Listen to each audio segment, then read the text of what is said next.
Death has many doors. I open one. Silent of goal! Liquid's doing it! They're gonna take! He's gonna bring down Burning! Alone with a double kill! Dropping fast! Final points there! He's still alive! Wait, second slide! He's got one side! He's got a second! He's taking it! They're all die on three! They're all dead!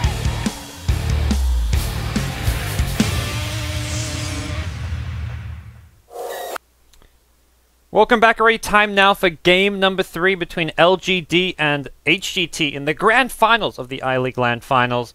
So far it's been LGD who have HGT's number, leading things 2-0. I'm GoDz. Joining me is Blaze. We've got ourselves a bit of a different opening here in the game 3 draft, Blaze. Yep, this time around we're going to see Hyperglory team pick up first pick, and they go for the Faceless Void opener. Thought long and hard here. They knew that LG would be picking up Ember Spirit for Yao. It's actually their most picked hero this patch significantly, and it's in the HGT's top 3, so they had the chance to first pick it for themselves. We're worried about a few counters, and in the end they let it slip through with the Faceless Void being the counter of their own, kind of preemptively. They know they can Chronosphere the Ember and cause a lot of problems there. The swap is not on the table because the Venge was banned out by LGD, and so was that Wisp that has been seen twice already this series. Alright, well, yeah, I feel like HGT finally said, okay, this style of opening picks isn't working for us, so they ban out the Tide instead of the Ember, and then LGD's like, well, if we're not getting the Tide, you're not getting the Wisp, because Tide, one of those great heroes against the relocate, that seems to be kind of the reason LGD were happy to give away HGT's oh-so-popular Kako Wisp. They're like, okay, we're getting the Tide, we'll happily give it up. But without the Tide, they ban it out, and, well, we'll see ourselves with a slightly different set of picks here. It's HGT, as you said, with the Void. The Lion now, a good hero to have as a Blink Hex initiator against the Ember Spirit if you want to try to pick him off, but this doesn't really give away too much of HGT's draft, I feel, because typically this is an Icy Void going to the offlane, so it's not really their mid or their carry hero. Yeah, it's more than likely going to be that, but of course there is the possibility of throwing it the other way around, throwing him a curveball and doing something different. In either case, they've got some good damage to dump into the Chronosphere with a Finger of Death. Nothing AoE just yet, but could go for something like a Sand King, could work out pretty well, or anything with a quick stun against an Ember is very, very important. The Hex is great, and a Blink on the Lion would not be too bad. But if you just try to go for Chronosphere initiation, you're going to be left empty-handed a lot of the time. There's plenty of time to Remnant out of a Chronosphere, so you need somebody else to really do that first thing. You can go Global Silence with Silencer, you can go Quick Blink Stun with somebody in addition to the Lion. Whatever it is, you want to bring down Yao's Ember. That's got to be your primary point. And other than that, the draft is all about banning out the really intense Siler heroes. It's still a very vast pool. As you mentioned, he's got a lot of options, but taking out the most critical one, the Medusa here, makes it so that they actually don't have to draft around that. Alright, well, we'll see what the plan's going to be here as these next couple bans come into play. The Shadow Fiend ban, we saw that in the previous game towards the end of the draft. This time around, though, it happens much earlier on. Maybe thinking it is something that Sinjaz is quite nicely with the Void, and HGT do like to run these like 2-3 core lineups compared to LGD, who seem to run just 1 or 2 cores, but they're much more kind of team fight late game centric. Like their carry for Silo will be very late game centric, and then they'll get a big space creating hero for in July. Like we've seen the Tide. The Doom is kind of a late game core in a lot of ways, but the Clockwork also comes up quite frequently for LGD. Yeah. They have 1 hard farming core, 2 fighting cores, and all of them scale really well into the late game. So even though they're not being too greedy as far as item dependency, they're still potent at pretty much all stages of the game, and that's what makes LGD just so strong, is they can weather the storm of whenever HGT is at their strongest, which is generally the early game, and they can make it to a point where they just have an insurmountable lead. And once again, we get to see the Morphling here, a great hero against the Void. The Hex will be a counter to the Morph because it is a silence as well as a stun. Well, not stun necessarily, you do hop around a little, but yeah, it's going to be negating the Morph strength toggle if you get it at the right time. Yeah, well, ban AA, pick Morphling. LGD have a pretty clear plan here, and HGT go back to kind of what they did last time they met LGD in the winner bracket final. They're going to pick up the Juggernaut as one of their core heroes. Probably ZSMJ's carry, and something they sometimes even offensive tri-lane with, if they can get a decent 1v1 matchup for the Void. But no guarantees, per se, coming out as far as that's concerned. And we'll see LGD. I'm probably not too worried. They've dealt with the ZSMJ Void a couple of times. They've dealt with the Icy Void as well, so not something that I feel is going to give LGD much of a scare. Yeah, still, I mean, it's I think their best bet. I mean, when you compare the two previous drafts to this one here, at least they have some real kill potential. Like, obviously, the Ember Spirit, the Morphling, aren't the tankiest of heroes outright, and combining the Juggernaut inside the Chronosphere, anybody that's caught in Chrono with a couple ultis on top flying out is just going to evaporate. So they have some real damage they output, they have some real kill potential, but it's going to be, I believe, Faith Axe to hit the battlefield. Okay. I like the Axe pick.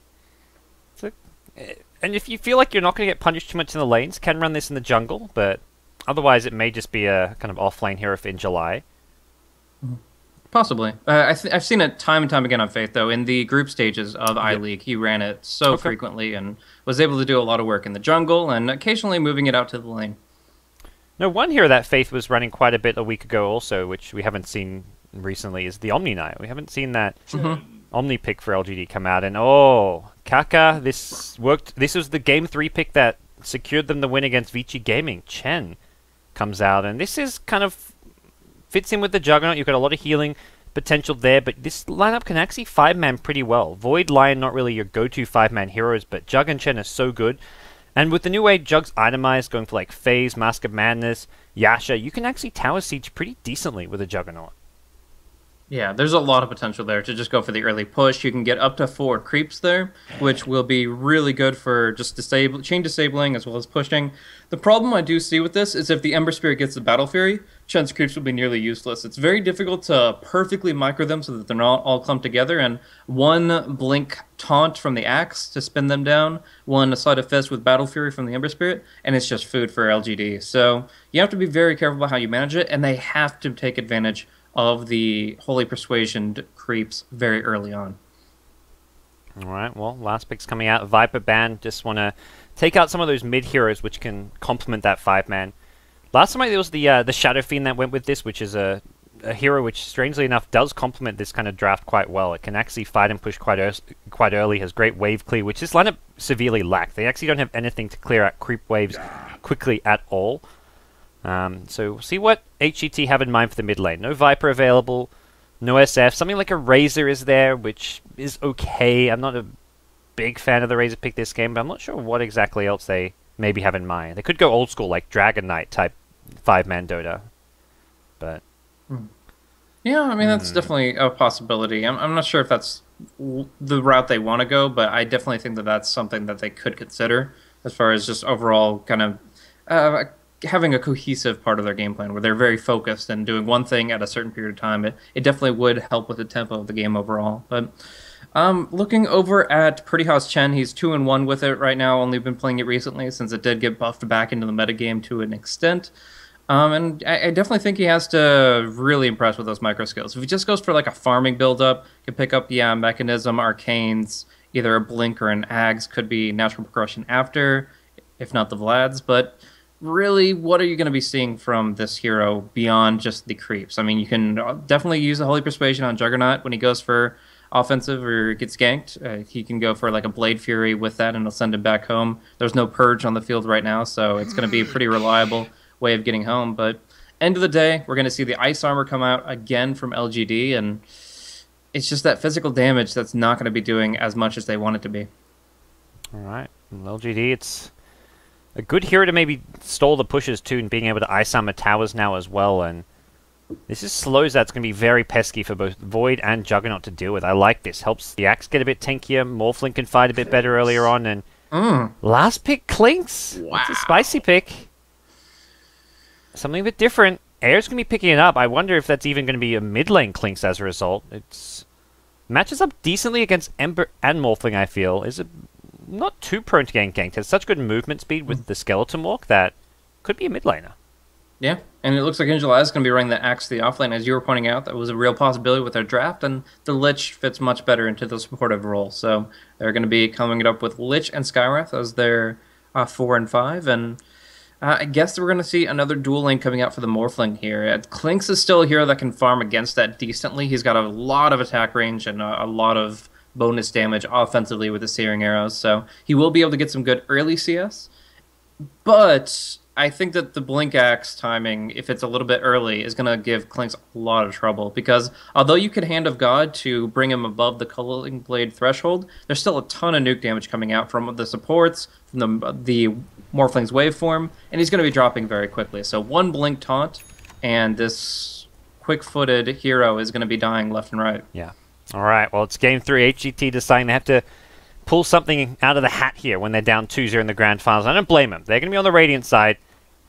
Kaka going to be leading the way towards bottom with a boots first on his support. Lion Air going to be going on the Clinks. Pretty whore on the Chen. We've got Icy playing the Juggernaut. We'll be going off lane, putting ZSMJ on the main farmer on the Faceless Void for the HGT side. On the LGD side, it's going to be MMY, Mama Ya leading the way on the Skywrath Mage. Sylar on the Morphling, Yao on his Ember Spirit, in July on the Axe, and that leaves Lich in the hands of Faith.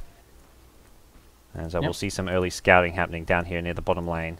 Concussive Shot is in range here, but I don't know if they really want to commit too hard to Blade Fury. Oh, they do. They do. They're going in pretty hard here, but they go for the Arcane Bolt. Their only control here really is that Concussive Shot, and they don't go for it. They go for the damage, which is good if they're being engaged upon, but it doesn't create an opportunity for them to actually initiate here. So they're just controlling the bottom rune, dropping some wards against the Chen, and pretty much just saying, if you want to assault this flying fortress, come right at us. Oh, Kaka gets caught out, though. The Lion is the one hero they were trying to get it close enough to, and they will be able to do so. I like the Arcane Bolt just because the two heroes closest was Void and Juggernaut. Neither of those heroes is a kill. Void can level up, Time War can get out of there, Jug can Blade Fury, you don't want to go on him. They had to wait until they found an opening to go on someone like the Lion or the Chen. And Lion, just a bit of mispositioning there, gets first blooded. Exactly, and he had the boots, so he definitely had a chance to pull himself out of that one, but it doesn't work out. Well, Pretty Hot will be lucky on one of the sentries, though, and he will be able to deward this crucial central camp. The hard camp will be cleared out. The pull camp looks like it's still on lockdown. Okay. Needs to go for a few more hits and get out of the way, and will just do so in time, so he'll get that 30-second spawn. The pull camp, kind of important when you're against a dual lane like this. Skywrath is staying down bottom with the Axe, and you really want to be able to pull the way back and deny XP in this dual lane versus dual lane setup. Oh, I think he scouted the second ward being planted too. He pinged it out, so HGT may get off the double ward here. Top lane, the boots first Juggernaut's going to go for his first spin here, popping his Clarity immediately to make sure that he has that option again. But essentially, if he ever gets hit by the Searing Chains, that's his only way out. So he is going to have to spend that pretty mana-intensive spell pretty frequently to stay in experience range. We've seen this Ice build with a max healing ward that you mentioned a couple times, and that's probably what he's going to be going for. You just get the very tanky creeps with this Holy Persuasion. They get bonus health with the possession of the Chen, and then the healing ward takes that max HP and just puts it to work, healing them up and allowing them to push heavily on the tower. Alright, well, pretty safe, stable start for HGT beyond the first blood here. Chen going to do some stacks in the jungle, kill it with the Wild Wing Tornado, and top lane Ice managing to hold his own. And actually Lich, no boots, needs to be a bit careful here. This Juggernaut does have level 3 now and goes for a second point in Blade Fury. So going for a more aggressive build, and this to me suggests he wants to go for a kill on this Lich and maybe try catch Lich a bit by surprise with his actual damage output. Very possible. We'll see Chen moving in towards level 3 pretty soon. We'll see if the Bounty Rune spawns down bottom to put him to that next point in Holy Persuasion, or if he's just going to have to very slowly farm things out. Injulight comes through with the boots, though. Wants to control that bottom rune. It is going to be an illusion, though, and that's pretty Axe weak. loves illusion runes. Oh, yeah. Okay, yeah, he does. He does. The one hero who likes illusion runes early on. I guess like a ranged mid hero can use it to last hit, but yeah. But that could actually be very valuable. Creep cutting. This counter helix is full damage there, so a very powerful passive in his hands. Yeah. Mid lane Morph versus Void, and it seems so far ZSMJ has held his own pretty decently there. The Stout Quelling Blade and also a lot of HP regen to start things off in the lane have helped him out there quite a bit. And Sylar just not getting quite the farm he'd maybe hoped for, and getting jumped on here, just some casual harass coming out. Yep, going to be able to just maybe even do a little bit of tower diving. Anytime he right-clicks the heroes with his illusions, they creep aggro will switch, and the spins will start coming out, though none actually showing themselves at the moment. Either way, they're pressuring Clinks right now. That's the important thing. Clinks is all about tempo and momentum. If you can get like a 15-minute Orchid or even faster, sometimes the Russians are able to farm up like not even but 11.5, 12 minutes on Orchid when they rush it out. They're able to do so much work with it. Killing off Ember, even if he has an ultimate, killing off Morphling, despite that being an insanely survivable hero. So, yeah, I think that that's very unfortunate that the Clinks doesn't really get to build that kind of momentum and get that crazy fast timing. But end of the day, he's still getting some CS at long range. Yeah. All right, well, things for HGT going as well as they could maybe hope for with these lanes. The Jungle Chen now going to look to come into play. Has an Ensnare as well as a Hellbear Smasher. But in July, scouts it out. Post D-Ward as well, so they actually haven't got vision in this area. So this is where In July has to play a lot more cautiously, and he's been left alone. MMY going to go for a sneaky little smoke gank towards the mid lane, and ZSMJ does need to be a bit careful here in the mid lane. Depending if that's where he's going. Silence. It's all about the silence. If the silence connects on ZSMJ, he's actually going to fall immediately, and they get it. Yeah. Waveform, backtrack. Backtrack. Oh my god, did he backtrack the waveform? He backtracked a lot of nukes there. That is I feel like really he should have taken a lot more damage. There were 2 backtracks, both of nukes, and that's at a 10% chance. Was it a wave and the Arcane Bolt both backtracked? That's what it looked like to me. Exactly. That is insane. Even if he'd like hit the Arcane Bolt but not the waveform, I think they get that kill, but double backtrack, level 1. What a player. ZSMJ Dota. I wish I was that good. Look at the combat log. Yeah, he doesn't take hardly any of the nuke damage there, and that's just... It's very fortunate, because now he gets just to salve up, waste the time of the Skywrath, though now down bottom. They tried to hold their own on the tower. Chen, in the end, destroys it. The searing arrows, the creeps, they all do a lot of work against the towers. He had a Hellbear Smasher, which provides an attack speed aura, and then the Raised Dead from the Dark Soul Summoner just kind of gives you a little bit more of a meat shield to bring that tower down. Trying to stack up these camps. Think he'll get it. Kind of pulled back there. He just still barely. gets the stack. He needed that camp too. I guess he's gonna go make his way to the other big camp. But being level 3, he wants 2 new creeps now. So GT strike first, taking a tower after giving up the first blood much earlier on before the creep spawn, and well, we'll see them, I think, reasonably happy with this start. ZSMJ 1k gold, he can buy some treads or something, and he's going to be hitting level 6 very soon, and that's where there's even that threat for him to go ganking. Sylar, not really a viable kill because of the morph strength, but elsewhere on the map we could see him maybe pick up a TP and look to get more active. So, Injuline's just going to jungle here with the max counter helix. He'll be getting the blink pretty delayed, but around maybe 12 minutes. Icy probably should start making his rotations down. Like, if they want to go and, like, group up together the Chen's creeps along with the Juggernaut, they could probably bring down a tower pretty quickly. They could look at the tier 1 mid, of course, or that up top. Either way, they need to stop giving LGD so many routes of farm for their core. Sylar is getting a ton right now, 27 CS, and Ember Spirit, Yao, even more at 33. Yeah, and as much as things seem to be somewhat controlled by HGT, like taking the bottom tower, they seem to be just getting a bit more with the map. We haven't reached that timing yet where Ember Spirit gets involved. He's just now hit level 6 recently, has his phase boots, Poor Man's Shield. Ideally, he wants like either a bracer or a magic wand, and then he's ready to fight. Also, level 7, level 8. He's only got the 1 point in Searing Chains. This spell really gets good at level 2 when it gets the 2-second duration. So I feel Yao isn't quite there yet as far as being ready to fight, and that's when LGD really start looking strong, when Yao's creating space and fighting with the rest of his team. Now, we are going to be seeing a Soul Ring coming out from Air here. Often you see like the Soul Ring and also a Blink Dagger just to get in position and always have a really good death pact up. I'm curious if they're actually going to invest the resources of the Chen's creeps to actually amplify this Clinks to maximum potential. It's plus 300 health bonus with the Holy Persuasion maxed out. And, of course, that is adding up to like a 1250 HP creep that the Clink could munch on if he so chose. I guess if there's nothing nearby and you're like in a team fight and it's like a creep that's already used its spells or doesn't have a very useful spell, like a Wild Wing maybe, then you do so, but I imagine in general Chen's going to be like, dude, stay off my creeps. that ain't cool. But you've got 4! There's so many! Yeah. We got the Omni Slash up on the Juggernaut, but the spin is what he needed.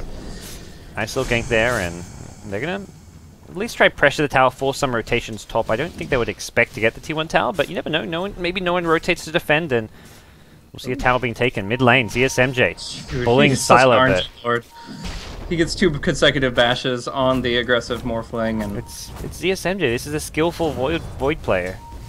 Jeez. And I guess with RNG like this, they're on the map still. They really have some good potential to carry out the game if they can just consecutively get unlimited bashes and backtracks. Theoretically, an unkillable hero. Yep. Well, Ember now going to refill up his bottle, and he's going to be good to keep on kicking at this top lane. Has picked up the magic stick now, so has a TP as well. And this is where HGT can't really get too aggressive.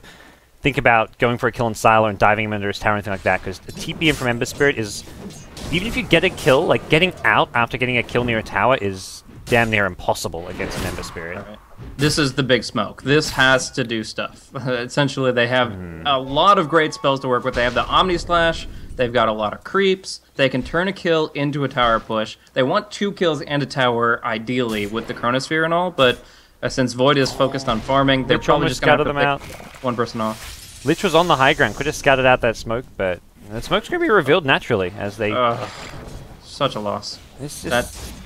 Yeah, the creeps just hit the Morphling Illusion, and, well, HGT going to go for just a good old classic push here. 4 heroes mid, 1 hero bottom with the Clinks down bot, and they'll Ice Armor, they'll try to slow it down as much as possible, but I think LGD ultimately will be ready to maybe consider start sacrificing some towers. Yao's level 8 now. He's got the second point in Searing Chains, has a Bracer as well, which sounds like a small item pickup, but that little bit extra HP and stats really helps out the Ember Spirit a lot in these 10-minute fights.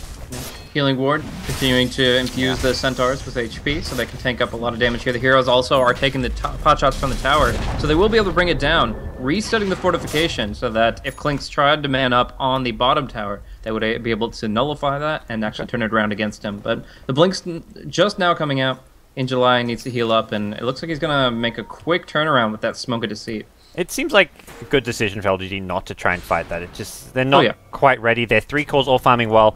Axe didn't have his blink, he just now gets it, and Skywrath didn't have level 6. He only just got it then at the top lane. So with those 2 things in mind, LGD were just a little bit short of being ready. Top lane, Skywrath scouted up by the lane Observer Ward, and he's going to get taken out. Or will he? Injuly shoots up with a big blink call! The damage isn't quite there. Kaka not low enough just yet. Injuly needs to get him below 250. He'll do it. Can he get the dunk? Jug picked up 1 on the Lich. The dunk not there.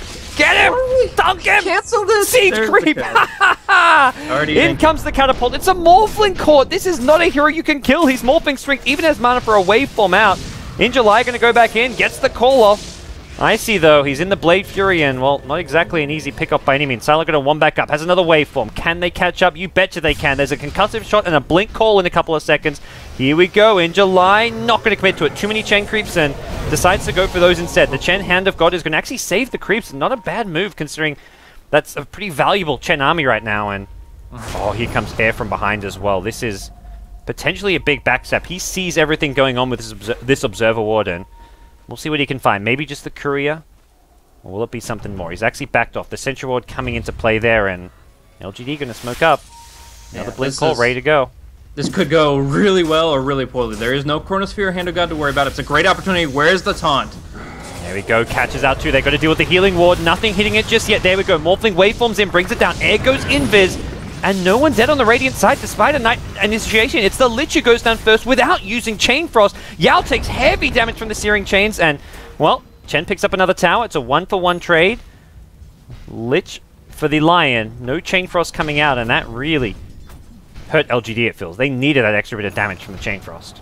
Yeah, Clink's putting out 926 there, actually almost bringing down the Ember Spirit as well. A hero that doesn't do well against physical damage, and the Ice Armor is probably the only thing that's really keeping him alive right now. But yeah, end of the day, it's a 1-for-1 plus a tower, and I don't think they expected the Clinks to be involved there. So far this game, HGT have just been running 4 on one lane and Clinks on another, and this time they converge. They combine forces and they force LGD back. The taunt was good with the Mystic Flare, but it wasn't enough to bring down Air, who had that extra HP buffer from the Death Pact. Alright, well, Lion now going to get his level 6 at bottom lane, and Kaka didn't even have his level 6 for these fights. You've got to imagine that's like a guaranteed extra kill if Finger of Death is available in some of these clashes. Definitely. The Ember Spirit especially was very low. Even with the Flame Guard, probably would have been his demise. But as it is right now, the Chen backs off a bit. He gets his Arcane Mech, the core that he needs. He won't actually test a Faithless Army just yet. He will do it after he comes in. Usually what you want to do is use your self-test of Faith and then TP, and as long as it's not your maxed one with only 3 seconds, you can do it without losing any mana. But pops the Arcane Boots, brings in the army, but they're not smoked. He is. Okay. There's the creep wave there, which will scout these out, which may make this pretty apparent, but it could just be ZSMJ going in with the Chronosphere. He's got Mask of Madness now. And this game, for the first time, does feel like in this series, HGT do have a pretty good hold. They get a nice Observer Ward down. They see next to everything at this bottom lane. Silo on the front lines has the Ice Armor, as does the tower, but not going to be an easy hold. Impaled Finger. Okay. Goodbye, Lich. In comes your Chronosphere. ZSMJ wants MMY Scarith, but doesn't quite have the damage. It's the axe on the side. The Searing Arrow is not quite enough damage. One more right click is going to be enough. Clinks does end up getting the kill. Kaka goes down to the Ember Spirit. And it's a 2-for-1 trade with the tower still taking heavy damage here on the front lines. Morphling Sylar forced to back off, and he's going to get ensnared up, has some bottle charges in air. Losing that Death Pack damage and HP. Going to decide to not do too much. Oh, he's taxing the Chen. Says, thank you very much. Yeah, but right now what they're doing is forcing LGD to fight with their core heroes that would love to be farming. I mean, the Ember Spirit does finish the drums, but Battle Fury is such a long way off here. They will initiate with the Chain Frost. Well, they're doing as much damage as they can. Air's the big kill if they can get him, but it doesn't look like it. The Chain Frost will chase him down. What a bounce. And Sylar now in trouble. Morphing Strength has a waveform in 2 seconds. Will he get a chance to get off? Great Searing Chains from Yao. The Lich gets the Void and the Skyreth gets the Juggernaut. Chased on. Pretty Hawk going to be caught out in a second. Can't get out of that one. 4 dead. Nothing in return, really. I guess they got the tier 2 tower, but that was huge. A 3.2k swing off of that fight, and that was the fight LGD had been waiting for some time. That was one of the luckiest Chain Frosts I've ever seen. There are so many targets with all the Chen creeps or the lane creeps, but no, goes right onto who he wants. Bullseye on the Clinks, and that's a huge setback for him. The Orchid is going to be delayed substantially, and yeah, that's also Chen's army that he is going to... Well, he has one in the mid, but otherwise he's going to have to re-acquisition from the You're talking about LGD's heroes like 1v5. I think for LGD with Yao, it's always okay. It feels like never Yao worries too much about his Battle Fury timing, but most importantly for Sylar. Sylar does not want to have to keep coming to these fights as a Morphling, really. But getting 4 kills there makes it worth it in that scenario. That was the first time where it feels like, okay, it's good that Sylar was there to help clean up. Also bait a lot of spells. He was the one taking most of the damage and doesn't end up dying. If he's not there, it's someone else on LGD's lineup taking that damage, and they do not have the same survivability that Sylar does. Exactly. He dropped down to like 50 HP or less there, but it's just calculated with the Morph, and he's able to just barely survive and keep on kicking. So it is going to be a double damage Clinks that they have to watch out for here, but it's going to be actually a Blink Taunt onto the Juggernaut, trying to make something happen. They could try to follow it up, but they realize they're the ones that are being hunted, and they make their move away. Maybe not fast enough, though. This is a very fast team. Tranquil Boots on the line, but no Blink Dagger. But here comes the cutoff. Void's there with a Chronosphere, and he could catch out too. He's going to ignore the Skyreth mates, gets the 2-hero Chronosphere, and Icy has an Omni Slash as well.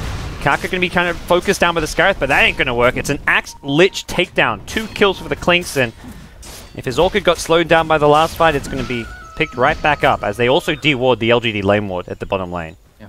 And I think that's Roche. They could go for the tier 2 mid, but I think it would be so much better to go for Roshan at this point. The Creepibilibrium, they'd be wasting time trying to push it out. They can go now even without Chen creeps, but they, Chen creeps for are now, being are hunted by a Morphling currently. It's trying to test him back. He's gonna oh, misses the waveform. Oh, Sylar thought he had that one. He's going to actually go for this. This is a T1 tower. Would be a nice little pickup here. Meanwhile, mid lane, Yao. Could be a little bit careful. Lion's coming in, and he's got a Hex from the side. Yao's going to be fast. Ooh. Barely gets that Fire Remnant off, it feels like. And top lane, tier 1. ZSMJ shows up and will get the deny. So, takes that money away from Sylar, but still some Cashola going the way of the LGD team. Yeah. Now, I believe that Sylar's actually going to go for the full E-Blade here. It's very possible he just picked up the Ghost Scepter casually to counteract things like the Chen damage and, of course, the Omni Slash. Maybe even Ghost Scepter right when the Chronosphere comes out. Yeah, everyone except Lion, basically. Yeah, there's so many great uses for it, but if he goes for the Ethereal Blade, that utility applies to not only himself, but potentially an ally caught in the Chronosphere. Yes. So I think it could be extremely valuable. Of course, it is the standard shotgun just for nuke damage as well, but up against the Mechanism plus Hand of God, it's hard to say that that's going to be the game changer there. I think the defensive utility outweighs that crazy wombo combo. Alright, well, in July, trying to get some additional farm for himself on the axe. Seems to be going for a Blade Mail, and a lot of the, I guess everything apart from like an Omni Slash, this is a pretty decent pickup. If you get it off when you get chronoed, Void doesn't really want to hit you. Similar story with the Clinks.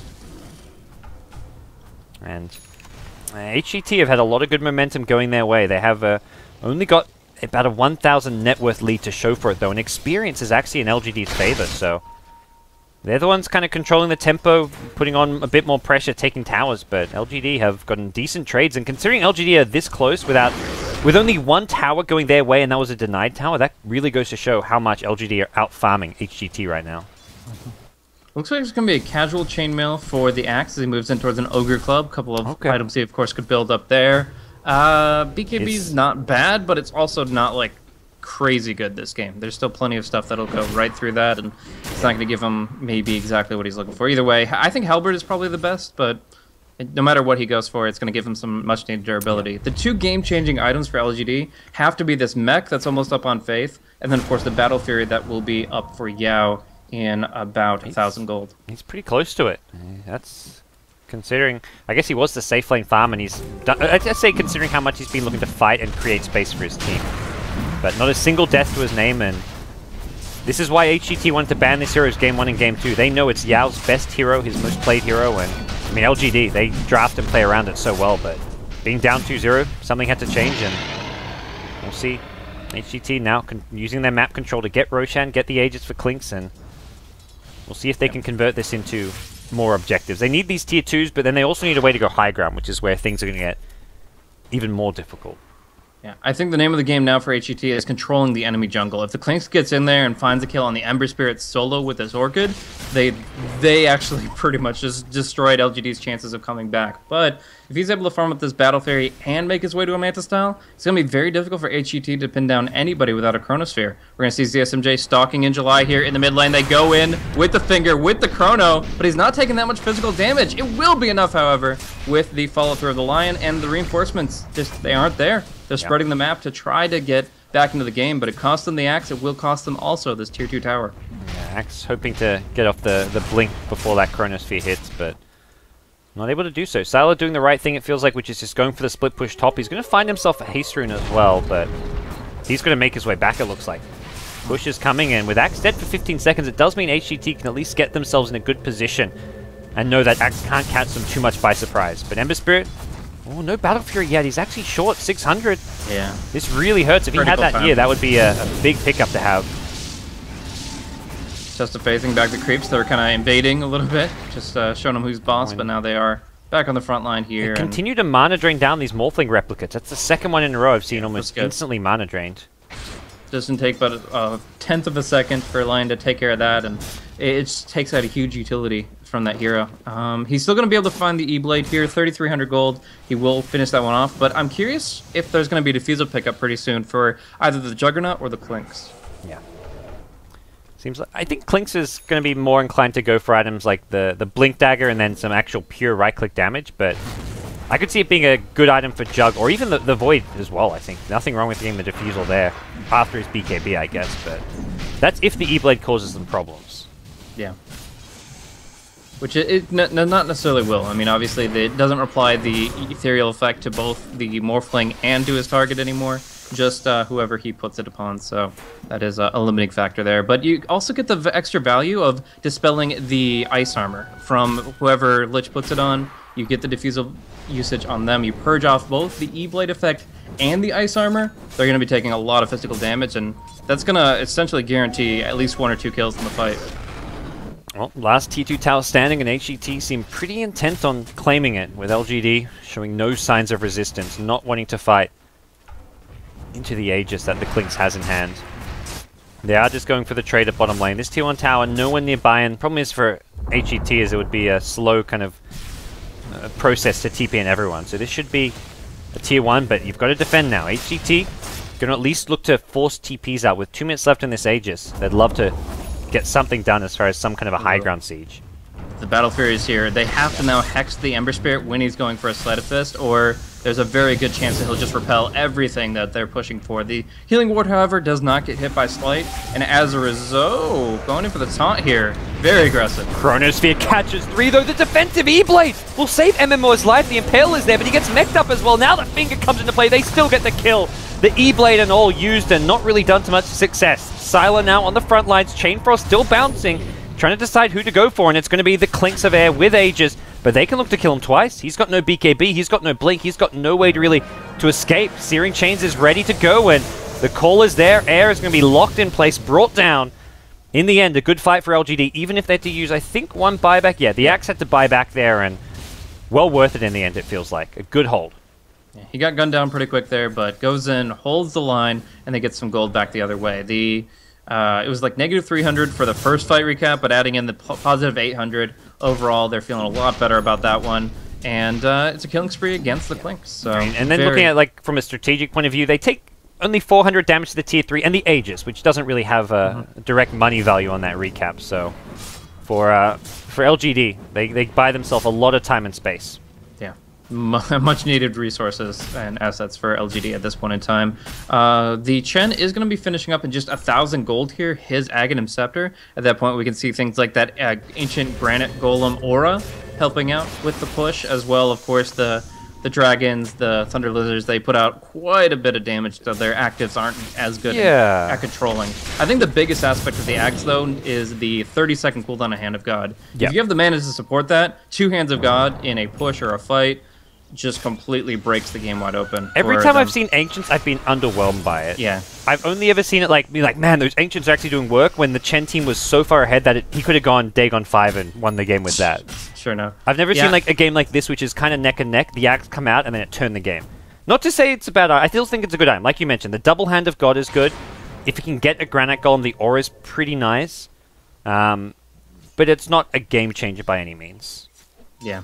It's just limiting factors. They're very slow, 300 units usually for their movement speed, and they just don't get in position to do that. I think the Golem's like much 280 even. It's really, really weak. Oh, he gets off the Blade Fury. I'm not sure if it's going to matter. It will, because there's a Chronosphere. ZSMJ shows up, and there's no E-Blade this time to save the Skywrath Mage of MMY. Faith also in trouble, has a mech available. We'll hold on to it for now and be looking to pop it momentarily. Not going to be doing too much. Does extend his survival, but morphling elsewhere, just not in the neighborhood. And there's a Diffusal Blade. Jug picks one up. You mentioned this as an item choice against the E-Blade, and it's now showing itself for HGT. Also some great stats on it. You get actually more agility than a Butterfly with the level 2 Diffusal Blade, which he'll pick up after he expends a lot of the charges from his first one, assuming the game lasts that long. And the agility, the attack speed, and the attack damage really amps up the damage that he deals with his Omni Slash. He attacks in between those Omni Slashes, depending on his attack speed, and that's going to be a huge amount of damage that only the E-Blade can counteract. They're going to make a rotation through his own jungle here, looking for that Morphling, most likely. They can't really kill the Morphling alone because of that defensive E-Blade, even with the Orchid now. Well, it depends on the Juggernaut's position, right? Because he does have the Diffusal one now, but oftentimes he is going to be caught very close to that Chronosphere, if not inside it. Alright, well, as things stand here, HGT 12 kills to 11 and have pulled ahead now, 5,000 net worth. About 5 minutes ago I was kind of commenting that it didn't feel like they had all too much of a lead, but they've managed to turn the Aegis and just turn that into like multiple towers in a row. They've managed to kind of keep LGD playing defensively. And LGD, they need more out of Sylar. They need him to keep on farming, keep getting these big items up. Yeah, and if Yao can pick up the Manta Style, that would be allowing him to farm a lot more aggressively. Like right now, he's constantly in fear of that. Do you think he's going for it this game? I think he kind of has to against the Orchid. Yeah. And, I mean, if you even just do a quick little like Manta hit when you see a Lion jump in, you might be able to disrupt his cast and be able to slip out against difficult situations. I don't think he can farm like beyond this line here without having a Manta Style. Yeah, no, I agree with that. I guess it's how much LGD... If they're not expecting to contest the next Roshan and to have to be turtling, then maybe you want the crit, but... Sure. Just, man, it's always so annoying bursting a Void. The other item, which Sing Sing I know likes to go for, is the Blink Dagger. I've never seen Yao do it, but against the Faceless Void, Blink Ember Spirit is a nice little pickup. Sure, definitely. This smoke, though. Here we go. HGT looking like they're in a position where they should at least get a kill or two. Yao needs a Fire Remnant up. I don't actually... Oh, he's got one back at the tier 3. Can he get out in time? Got him! X-Impale, they'll bring him down. That's a mega kill streak as well. Did have the Fire Remnant at his top tier 3, but could not get out of there. Yeah, and he's actually going to be going for... it's just almost guaranteed to be a Battle Fury. It technically could be a Shadow Blade. That item has a pretty interesting interaction with its Fade Time active inside of Fist, but I would almost guarantee it just to be a second Battle Fury to cleave harder against this mass of creep waves that are knocking at their front door. I mean, it seems like a good choice here. There's so many, like you say, so many creeps. There's the Chen ones as well. And well, he's not going to get anytime soon after that buyback, though. That's a very defensive buyback, too. Normally you see like a buyback for a high ground defense combined with an initiation so you can get kills, but that was purely, we want to take as little damage as possible on our tower, and we don't care if this buyback achieves nothing else.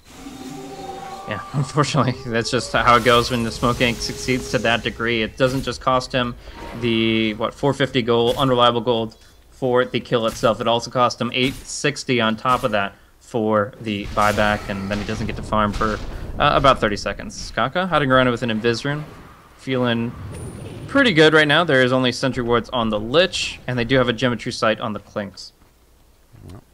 Well, we'll see what HGT's next move is. Roshan respawning in 30 to 40 seconds time, and the Chen Creep is in the pit, constantly scouting that one out. I imagine its basic game plan is take Roshan, siege high ground, and there's a few small pieces within that puzzle that do need to fall into place. Some big item pickups could potentially come their way. ZSMJ has 2k gold, and even the Clinks starting to build up a bit of a bank here following his BKB. Alright, so the Ancient Granite Golem just spawned, and the Chen does have his Aghanim Scepter up, so we'll be able to grab that aura, giving them 15% HP bonus, and 270 movement speed, that is just so sad. I guess you can use that twofold with Death Pact. If he eats Chen's, I mean, obviously you can't eat a Golem, but if you eat a creep imbued with the 15%, oh, yeah. You get 15% more Death Pact. That's the value Clink strat, the Yags Chen. Alright. What's the highest HP creep? Is it the Dark Troll? Most of them run around, what, 950? I think the Troll is 1100, isn't it? Or am I making that up? I think that's a little too high, but I'm not 100%. I might be making up numbers here. Maybe it's with a Chen. I feel like I've got a Troll and be like, oh, it's got a lot of HP, but with a Chen, obviously, everything has a lot of HP. Yeah. Wild Wings 950, 950 is pretty standard. There's like 4 creeps that are 950, so... Yeah, most seem 950. No trolls. There it is. Oh, they did it. They get the Centaur in the aura of the Ancient Granite Golem, and you see a huge buff coming out for the Clinks. 121 bonus damage right now. A little bit of that from the BKB, 24 of it. And yeah, it still is pretty awesome to have that 2,500 HP hero. All right. I guess the difference is it'd be like, what, instead of 2,500, he's maybe like 2,200 or something, but... Hey, every little bit could count here. And LGD, they don't exactly have a huge amount of damage output. Ooh. This is a good flank, though. Nice chains as well. Chronosphere not going to be used here. They seem confident they can bring down Yao, and this is where the Manta style you talked about is needed. The Chronosphere kind of wasted in the end. On the sidelines, it's Axe bringing down the Chen now. Unnecessary Chrono. But either way, that's Ember dead after buying back, after dying previously. Like, they could just take this away if they don't completely screw up the Chain Frost. Oh, the Chain Frost is just bouncing to Chen creeps here. ZSMJ taking no damage yet with the BKB up. Juggernaut fighting it out with the Morphling, and Sylar Morphling Strength will not be kept alive. All he could do is take out some minor support heroes, and he's going to buy back instantly. The chase is onto the Lich as Clink's going to get him in July. Maybe could have stayed around for more, but didn't really have anything to keep him in place. And guess what? There's a big fat juicy Roshan waiting. This is a showdown right now. They have to make this play, but it's such a difficult one to manage. The slow is there. They deal with the healing ward, and forward, Sylar wants to go for this, but he can defusal off the E-Blade. No, he's actually going to get the silence onto Sylar. Doesn't have the Manta style up, and Sylar, his chase is not really there. The Blink Call not on point from in July, and they do get them away from the Roshan pit, but LGD not in a good position to take Roshan themselves. Chen should Hand of God now, so he'll have it up a second time. The Juggernaut needs that HP, but the big thing here is as long as Morphling doesn't get Roche, and eventually HGT does, that buyback is a waste. It's just treading water. It's just delaying the inevitable. Well, Jug was going back to base. Could have maybe gone for this regen room, which now respawns, but too far away from it. The Ancient Granite Golem denies it. 2.6 HP. At this point, this Golem is just like moving around, scouting things out. It's so slow though, jeez. You've got the Hand of God as well, so effectively it has 5,000 HP. You've got to kill it almost twice if you time the Hand of God for when it's like really low on HP.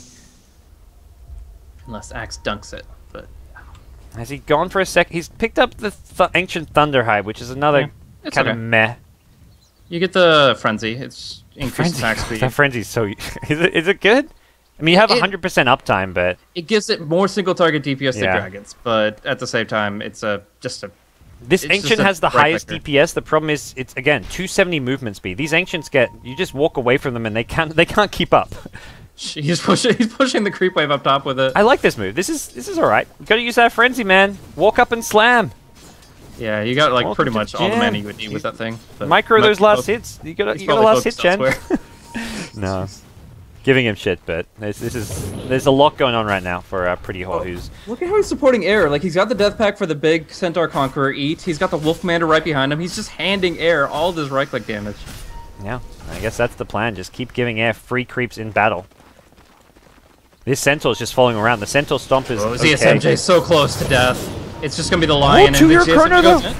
Yeah, he's got the Ghost Scepter, but he can't pop it off, and he's gonna stay alive, just barely. Faith comes in, I think gets him with the Ice Armor. Now the Chain Frost still bouncing around. Ninja Lai gets low, but he's Blade Bound up, taking no damages there, though. The Finger of Death blows up the axe. Now Chen comes in with a Hand of God.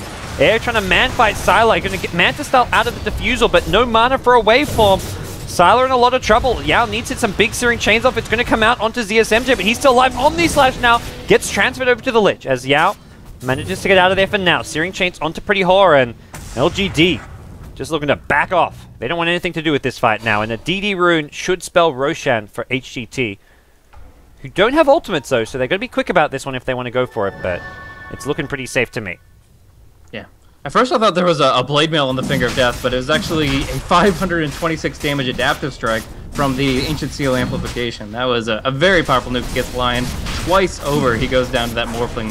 But in the end they control the Roche Pit with it. That buyback, although expensive for the Lion, is extremely valuable for the team. He loses a lot of money, and no, I guess the 4-staff was just about done, but it's not happening And anymore. he's got a blink. He's happy as can be. Like, a Roche is much more valuable than that buyback for the Lion. Though I guess you got to say in this position there, it's such an advantage that was that a necessary play. It feels like you said, he's got his core item, the Blink. The Blink Hex onto someone like an Ember Spirit is the big plays that he needs to be making more than anything. I think from that point of view, it seems like just to be on the safe side for HGT. LGD still have options. They still got Silo, who's getting close to a third big item with 2.6k. Maybe thinking he does want to hold on to the buyback, but Yeah, I think they're going to need a second Diffusal Blade here. The Ghost Scepter on the Ember and the E-Blade on the Morphling makes it very difficult for them to finish off the targets they want to and just stay on the targets they want to. The Taunt already disrupts their focus, so if they have the Ethereal Effects on top of that, it's a bad time. Now, always going to be a get out of jail free card for LGD, as the Finger of Death is just amped by that, and they can do even more, but generally speaking, they want to stay on target, and I think the Clink should probably go Scotty into Diffusal Blade as well.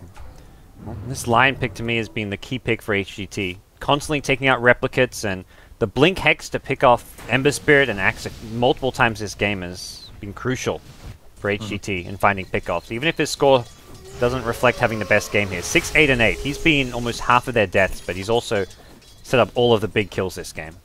Yeah. Unfortunately, he didn't have the luxury of farming up an Agadim, so he is half his HP has gone to a Morphling adaptive, but we do have the 2 Granite Golems in the front line here, doing what they can to push out the waves. The tier 3 tower is pretty low, but with Fortified, there's no siege coming just yet. So, at this point, what do they want to break the base? Do they just keep farming and covering the map? Because they have some great wards for it, so they could just kind of take both jungles. Icy's just got his BKB up, and this actually means he can be consistently right-clicking in these fights without having to worry about it. If he Mask of Madness and starts right-clicking, he just gets shotgunned and like insta-KO'd by Morphling or Skywrath Mage, so I like the BKB pickup for Icy, but apart from that, I don't think there's any huge items coming the way of HGT. Scotty is like 100 or 200 gold away, and then that's pretty much all they could ask for at this point. Yeah. Alright. Well, looks like Scotty going to go flying out for Air, who just needs to finish off some of these Ancients, and there we go. He's got his next big item. Void, in theory, could be picking up his Mjolnir in 500 or so gold, and the Kaka 4-star is coming soon, but it doesn't feel like a Oh, they got a 2-hero call on Kaka as well as Icy. They get 1 to start things off. Icy does get the BKB, the Chronosphere on 3. Omni Slash on through, a lot of damage will bring down Faith to start things off. Icy's still in the middle of things here. It's a second call from Injuly. It's going to be the death of Icy's Juggernaut. Air on the clinks. He does not have an Aegis or anything of the sort here. He's going to be very careful with his positioning, but so much HP, 3.2k next to these Granite Golems. This guy, he's the tank here more than anyone. In July, going to go for the TP out. Just barely makes it. One more right click would have been needed. Could not get the kill. I can't believe this Clinks with 3.2k HP from the Granite Golem, the Death Pact, and the newly purchased Skadi. He is beasting. Yeah, that is absolutely insane. I mean, this is supposed to be kind of a flimsy agi carry that you can gun down, but even with the full Mystic Flare and an attempt to call him, it's really difficult. It really is. So obviously, Morphling just wants to focus on nuking down supports, but that just leaves the Clink standing, and he's able to aggressively buy out for this Skadi without any repercussions. He knows he won't be going down in these fights, and the Void neither, as he did pick up the Aegis, though. He did die once that fight. He lost his Aegis, so I mean, ultimately it was a one fight for Sylar. It was a 3-for-2 trade if you include the Aegis as a kill, and Sylar got both the kills that they actually got. So for LGD, it was a really nice hold. Yeah, the initiation was great. Actually, they just walked right out of the base. They saw an opportunity, I think, with the creep wave and a little bit of luck, like suspicion, but they go for a long-range steering chains into the taunt onto 2, and they got probably the best initiation they could ask for, other than a 10-bounce chain frost. Even though the Chronosphere was nice and all, they don't have good damage to dump inside the Chronosphere, unless Clinks is perfectly positioned, but Clinks has actually gone for 2 defensive items and the Orchid, which at this point isn't really that much of a damage item. It's not giving him crits or anything. It's not a Daedalus, it's not an MKB. He does, I mean, he's hitting for like close to 300-ish with the Death Pact up, but there's a lot of high armor heroes because of the Ice Armor.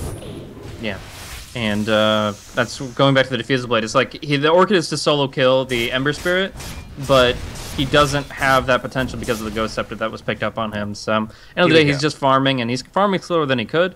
Still, insanely farmed. I mean, 17.4k, he just picked up a crit, and they're going to go just kind of control the map in general. Like, they've got, look at all these creeps from the Chen. They've got ice armor of their own with this Frost Mage. They've got a Hellbear that can be eaten by the Clinks, and they've got 2 big Granite Golems walking around. This crit feels essential. It felt like Air had to go for some big damage. The crit, or something like even a Rapier. He's not really dying in these fights, but obviously Rapier not really an item you need when you're sitting pretty comfortable if you're HGT. By no means that you're ahead just yet. That could have been bad. Went for a blind blink call. Yeah, they saw it when the smoke broke, so they kind of triangulate that position, and they guessed one of 3 spots it could have been. Unfortunately, not connecting, but they do buy enough time for Yao to finish up that second battle period, and at that point, it's very difficult to break the base. To me, that was just a smoke where it's like, if we can kill any hero, be it a support or a core hero, it's a win. But more than anything, we're just pressuring lanes right now.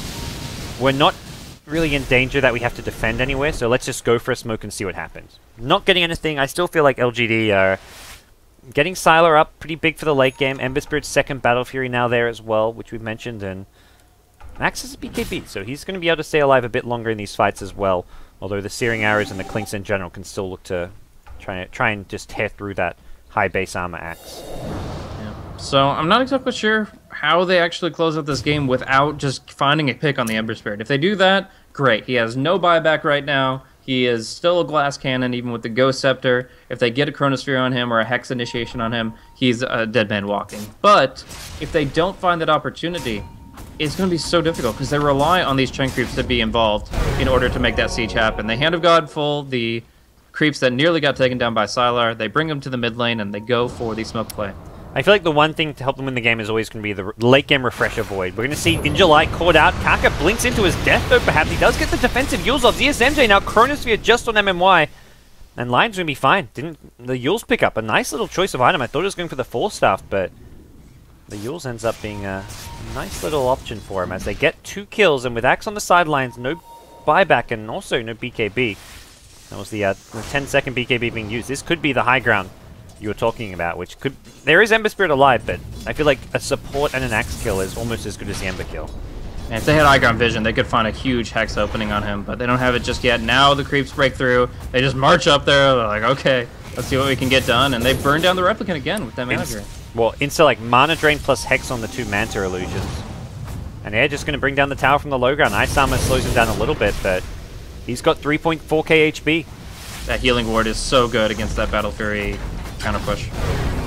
Hand of God comes into play, keeping these Granite Golems nice and healthy, and it looks like Rax may be taken uncontested. Axe is back in 5, and Air gets cold feet. He's going to back off, and Sylar not going to go for the Granite Golems as they do get pulled back to the Chen.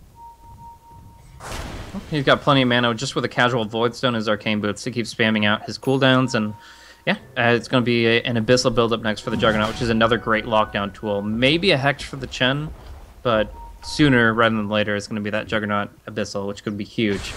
I want to go real quick, just go back to an earlier point. We were talking about the HP of the creeps. The Dark Troll Summoner is actually 1100, as well as the Satyr Tormentor. So there are 2 creeps that can be even more efficient in this regard, but they haven't been spawning much this game. So I'm not on the crazy pills. Just not yet, at least. Yeah. It's one thing that you don't really look at is all those little mini stats for the creeps. Like, a lot of people don't realize the centaurs do chaos damage. There's a lot of random creeps that do piercing damage. The harpy actually takes low damage from structures because of her, I think it's a normal armor.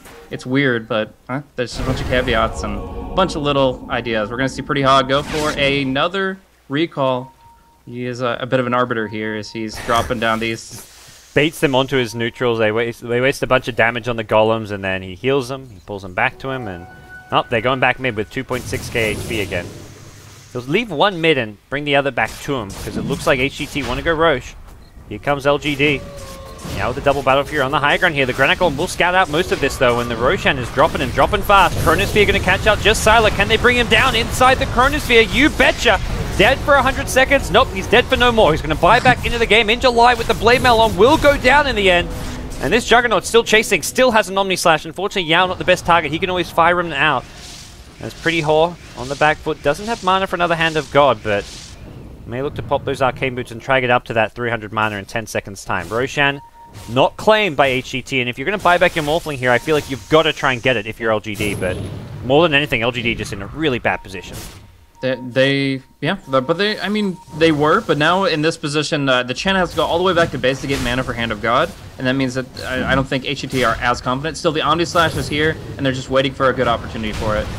Oh, nice purge. Healing Ward is now back into play as well. There's your Omni Slash coming through. That's going to hit mostly the Morphling, who's got pretty high armor. Air finally goes down. It's the Flame Guard damage of all things getting the kill. Insta buyback. At this point, LGD say, don't chase. Bring down Roshan as fast as we can before Clinks can get here in time. He's racing his way there. Skeleton Walk is up. He's looking for maybe something to Death Pack, but Roshan is claimed. Cheese and Aegis for LGD. Wow. That is a huge coup for them. Obviously, they had to commit a lot of the Morphling buyback, but we've seen them invest into that pool multiple times this game. It is a setback, but it's one that is momentary. They can get so much more value out of the Aegis and the Cheese, as well as some golden experience from Roche, than they needed from that buyback from Sylar. As long as they can wait out the 7-minute period, that's their goal now, is extend the game 7 more minutes, and at that point, they are, I would say, almost on equal footing. Yeah, it does still feel like HGT, with their core heroes, have the better late game, though. They've got Clinks, Void, and Juggernaut, all very farmed. For LGD, it's Morphling Ember Spirit, and Ember Spirit has to play very cautiously in these fights. He has to be very careful. I mean, so does the Morphling. Chronosphere, like, Void in the late game scenario, all he needs now is a Refresher Orb, and I feel HGT definitely have a big teamfight edge in all scenarios, but we'll see what LGD can have to say about that. So, I mean, you got a max Chain Frost and the big taunts we've been seeing from this axe. Those two combined together can wreck through any carriers no matter how farmed you get. The BKB obviously helps a ton. The Juggernaut uses Diffusal Blade very nicely defensively when he was under pressure without a BKB available. So Icy's been managing that quite nicely. But end of the day, I think the fact that they can play so much cat and mouse, that they have, you mentioned the Remnant away from the Omni Slash, they have the Replicant away from the Omni Slash, they have Ghost Scepters, they have Ethereals, they can survive through these combos so that the theoretical damage of HGT really comes down to what they can output in a Chronosphere. And we don't see a Refresher Orb coming from ZSMJ anytime soon. So, yeah, I think that there's still some real hope for LGD fans. And I think the Clinks buyback was actually really costly, because HGT... could have maybe gone for a push. Sure, Morphling, they have Aegis and Cheese, but I think if your Morphling doesn't have buyback at that point, so I feel like you could at least try and make a play if your Clinks didn't use his buyback. But now you're in a position where Clinks... I love a good slaughter!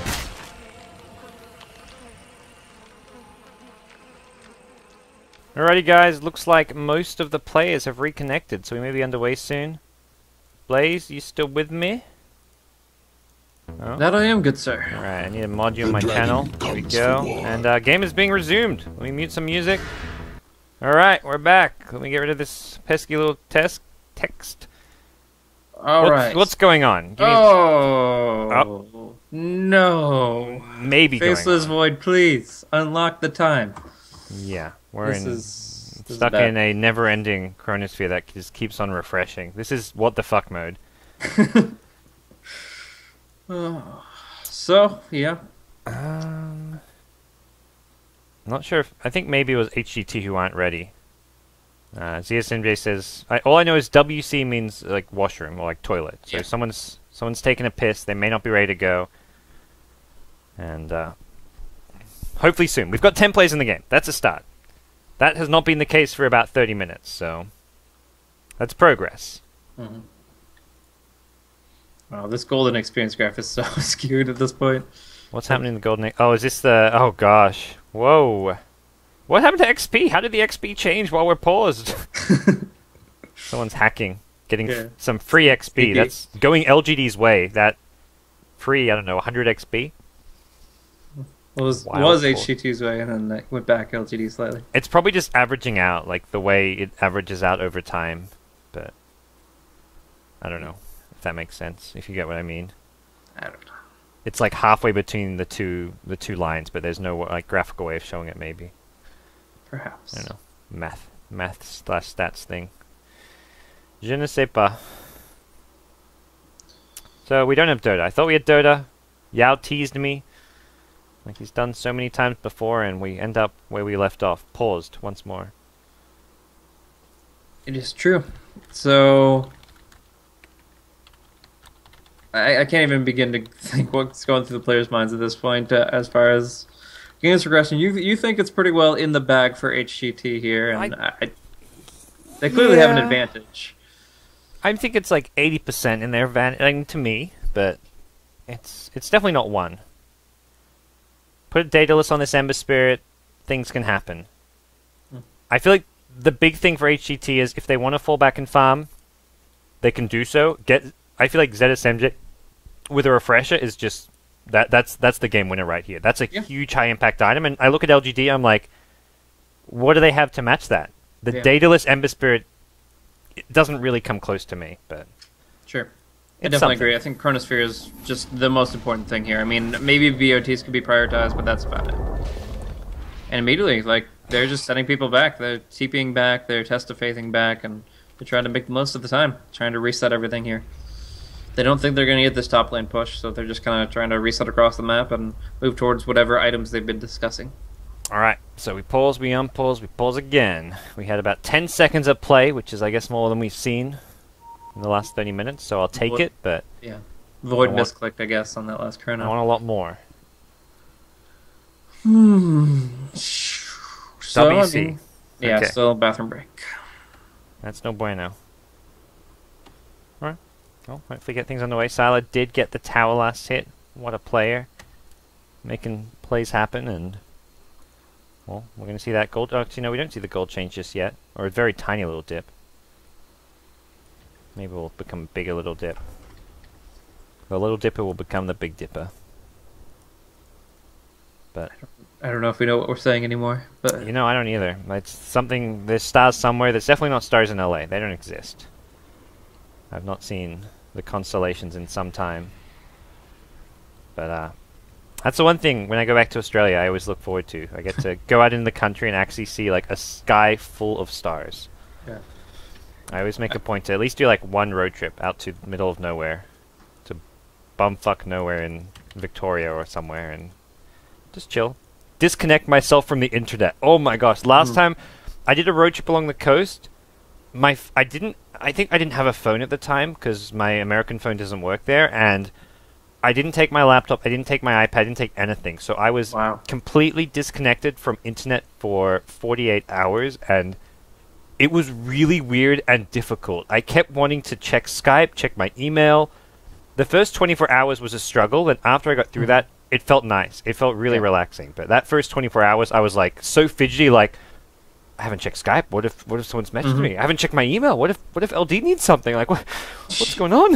Definitely. Yeah, I was the same way when Yeah. when my son was born. I've just completely just in the hospital, focused on that. Only a couple text messages to family, and otherwise completely disconnected. And Yeah, it's definitely a different way when you're just plugged in constantly. But yep, still Starry Night over here. But I don't know if are they playing in Shanghai. I guess they wouldn't really have as much luck in the constellation department.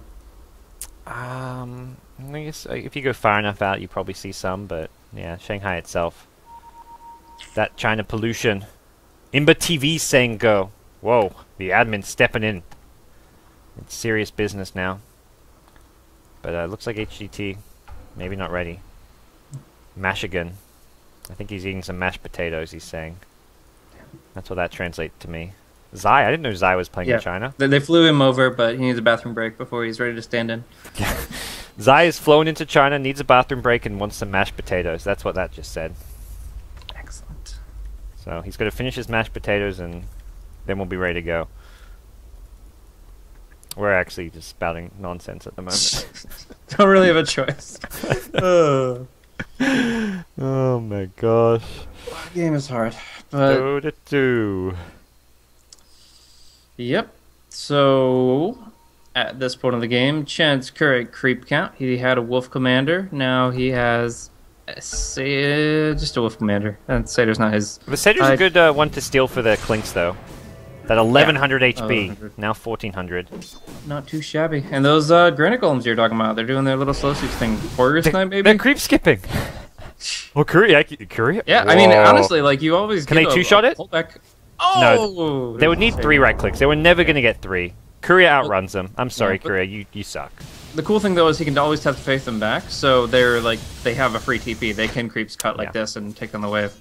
They're not the best for creep skipping. Yeah, and then you have a 24-second cooldown and you test the face completely nullified, which is decent in defensive plays, so maybe not the best use of the creeps, but it is a use, and they're not going to go high ground anyways. Creep wave seems to be beating the 2 Granite Golems right now, or it's a close one, which is a worry when that's your Ancients. I feel that like 2 Satyrs would have done better than these 2 Golems. He's going to Hand of God them, just for good measure. One was getting awfully low, and alright. That's the most action we've seen in some time. Oh, tower pushing. Pretty Alright. good. They have this Aegis. They want to make use of that by just saying, okay, no buyback, but I get to go full agility. 152 agility, 1 strength, because Sylar knows he can be as offensive as he wants to with that first life, go crazy glass cannon, shotgun combo, and then the second life he can defensively morph. Not easy though to like. There's not many good targets. Lion is a good juicy one with just 1 HP, but if he's fast on his fingers, he yules, dodges the E-blade, and then can blink backwards after the yules. So it's because it's on insta damage. This is not easy for Sylar to actually find those kills. Micro Wolf goes down on the top lane, sending back home the 3 remaining creeps. Does have that Satyr, which will be destroyed, or maybe a regular creep, I don't know. I tried to write RIP and ended up writing RIR. Rest in peace. Mm-hmm. Rest so we got the in cheese RIP. on Lich. Tasty Cheese stuff. on Lich. Well, that's an odd one. I think guess he'll no give it to one- Morphling after the Aegis expires. I think he's just the mobile courier right now. Whether or not he'll live that long, Ghost Scepter might help, but it really comes down to the chrono, as we've said a few times now, I think. Alright. But right now they're waiting out the Aegis in full, but this gives an opportunity for LGD to pick up a DD rune, bottle it, pick it, I don't know. Oh, this would be a great deny for the Chen! Oh, does he see it though? Deny it. Chen. There we go. There it is, but the Morphling waves it! Oh, still. He doesn't get the DD because he activated it while he was invulnerable with the waveform. So Really? Actually, I've never tried that. I've picked up bottled runes with like Storm Spirit Ball Lightning, but I've never picked up a rune. while I've made that mistake. Yeah, you can't pick up the room like mid ball. Like while you're invulnerable, if you pick it up, you don't get it. Basically, I've made that mistake and died before and been like, wow, great, I sucked. Why I'm 2k MMR. But here we go, high ground siege once more. They've got the Aegis, still 45 seconds or so left on it. Okay, so they do give the cheese to Yao, faces carrying his drums instead. So they want the Ember to have a chance if he's not dying in Chrono, which... Sylar is going to work on this tower. There's a glyph available and not going to be used just now. Ay. That pause. 4,100 HP Clinks, though. He ate the Satyr with the 50% bonus. This is 4,100 HP Clinks. That is insane. It is pretty It's ridiculous. absurd. Like that should not be a thing. I don't know. mean, like, it is a thing. How much do you have to actually put into this Kira to bring him down? Like, Culling Blade literally will only kill him if he's below 10% HP. Yikes. Well, LGD back off. Aegis will expire. That's She's something now handed to the 2300. Morphling. It's like night and day between Death Pact and an Aura range and not. Goes from 2300 to 4100. Yeah. That's actually crazy.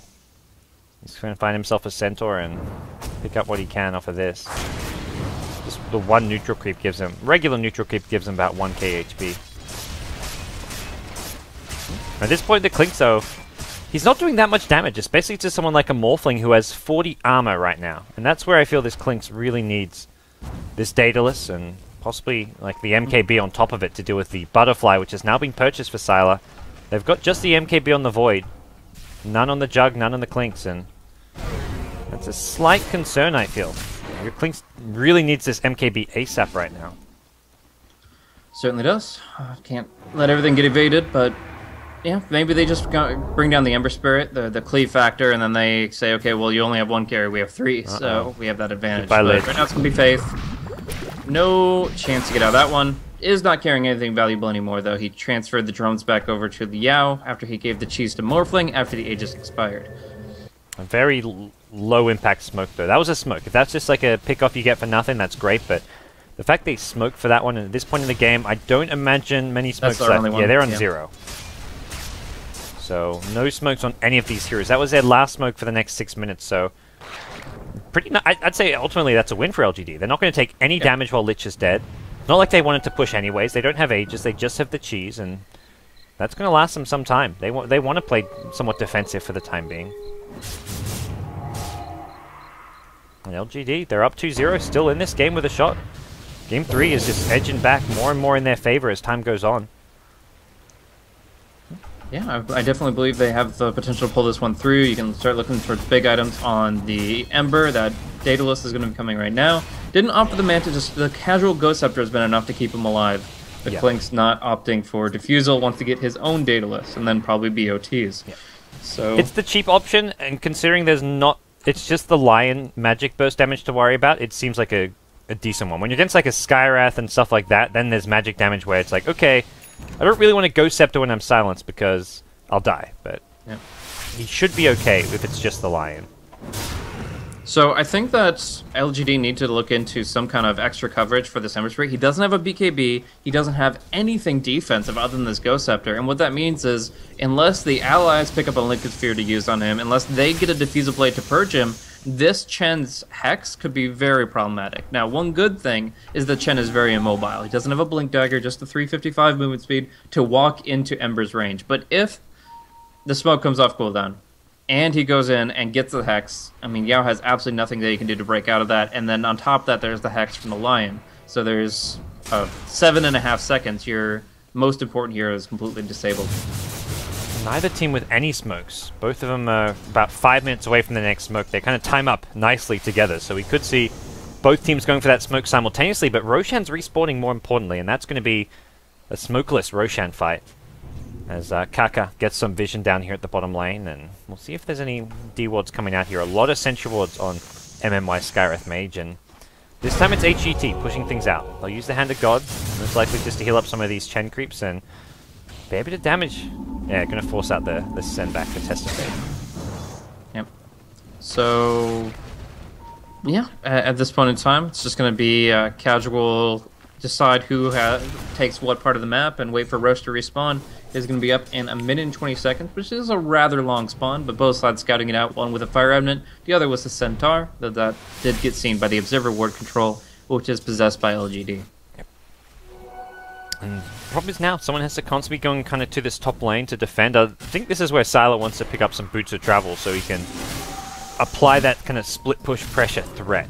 He could be top lane, have a TP top lane, leave a replica behind and then come back. It would benefit his team quite a lot to be able to add that extra bit of pressure at the top lane. Even if it's just like, TP there, clear a wave, send the Manta illusions while keeping his hero safe. Yep. Yeah, at this point you're looking towards, selling the treads for BOTs, dropping the cheese, giving to somebody else, and picking up a Satanic. And at that point, you're pretty much as big as you can get. Alright, well, LGD continue to slow roll things as far as their comeback goes. The gold is still dipping slightly, ever so slightly more in their favor as time goes on. 55 minutes in. We haven't had a short game yet. And HGT. Yeah, it's not just the clock that made this one a little extended, though. This game, double that 55 minutes and you probably have a more accurate representation of this game's duration. But it's HGT in a kind of a tough spot. I feel like if ZSMJ was farming and there was this slow-paced game where Faceless Void is getting a lot of farm during this stage, I'd be like, okay, HGT are looking good, but he has not been farming at all. He's just been sitting with his team. It's been only really the Clink's farming lanes to some extent, and even the Juggernaut a bit. Yeah, Juggernaut's got quite a bit, actually. Like, he had only the 2 charges of Defusal 1 before, and he was getting the Basher on the Courier. Now he's jumped up to Defusal 2 along with 4,400 gold. So it looks like Void is just kind of on the back burner here. They're not really prioritizing him. Yeah, I feel like they should be. I feel like his refresh is the big item. Or at least an the Jug Abyssal's nice, but I feel like the refresher is potentially the game winner. Oh, a nice DD rune awaits this bottom river, and Jug will actually walk in and grab it. Fortunately, don't see him making too much out of this, but you never know. They saw it on the Observer Ward, so they'll just back off for that time period, and Roche is up, so with that, there's the potential to force the issue, but yeah, he's got this Blink Dagger, just wants to go for long-range stuff. Oh, boy. Lie.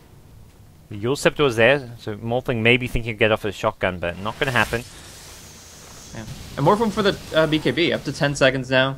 Obviously powerful against the dual hexes coming out from HGT.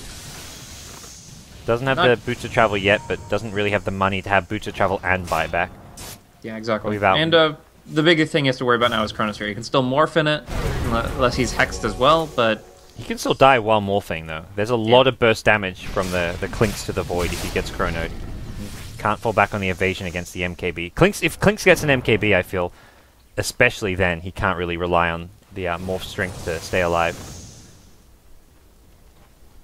It's like 10 points of strength per second, so that's like 190 HP per second, but they can out-DPS that with the crits, with just what they have lined up in their arsenal. I mean, as far as hero levels go, we've got the 3 cores of HGT at 21 or above, and everybody is actually at 14 or above. Kind of surprising the Chen and the Skywrath are so weak, but when you consider how often the lanes have been pushed out by Chen's creeps rather than himself, he doesn't get to actually see that much action, to the point that it's very possible like one of these heroes would have gotten abandoned in a matchmaking game. It's just because they haven't really seen much stuff die. Yep, that's a good point. And we'll see LGD once again poke the head near the Roshan pit. I'd say a fairly important Roshan, but we are getting to the point where Sylar doesn't really have the inventory space for it. Clink's similar-ish story. I guess he's got the one slot where he's got the TP, but you get to these ultra late game stages, and Roshan is not as important as it once was. Hello! Nice Lion could not react with the Yule Scepter fast enough. Sylar with the high ground vision thanks to this Observer Ward. He was in the exact spot the Observer Ward reaches. That is absurd. The pool of blood is there, and Sylar just going to get to work on Roshan. We'll first zone out the Ancient Granite Golem, and Chen will actually Hand of God for it. I'm not sure about that. That's worth baiting out. Big Roche cooldown, but since they're not committing, it's just keeping your golem alive. Chen does have a Scythe of Vice now, and we'll see what can be made of that. Yeah. No Lincolns for the Sylar. He could get insta-hexed, and does need to be a bit careful here.